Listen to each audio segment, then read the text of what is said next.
Well, I had an interesting situation with my hot water heater this week. We pulled up to the campsite and started set everything up.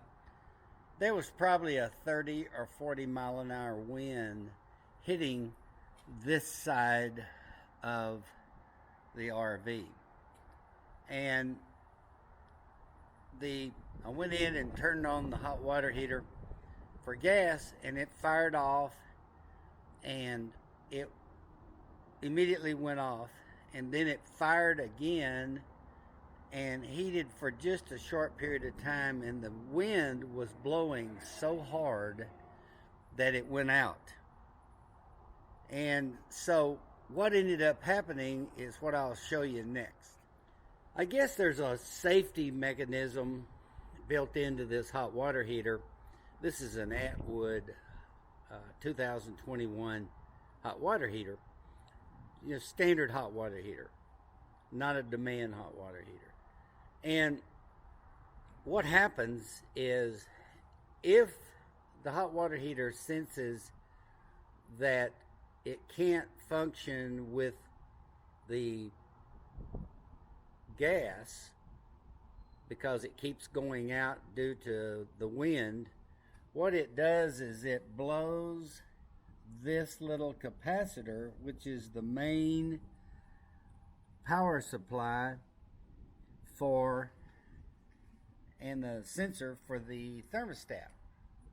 What it looks like is this right here, just a little capacitor.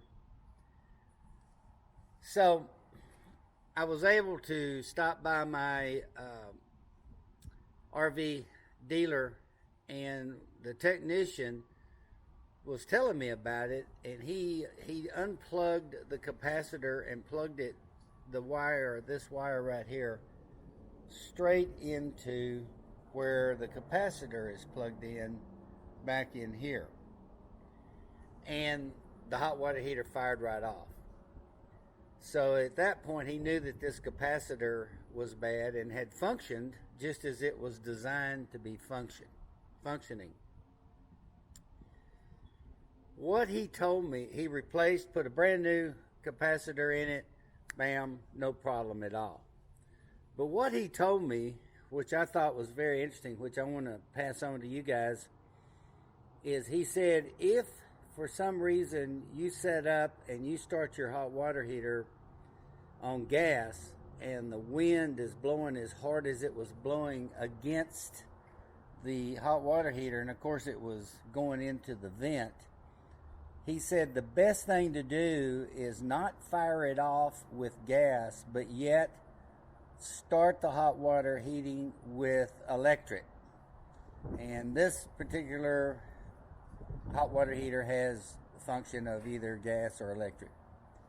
And he said that way you won't have the problem. But he did tell me that when that capacitor goes out, it also takes out the function of the electric, because I could not get the gas to work and I could not get the electric to work. So just wanted to pass that on to you for what it's worth.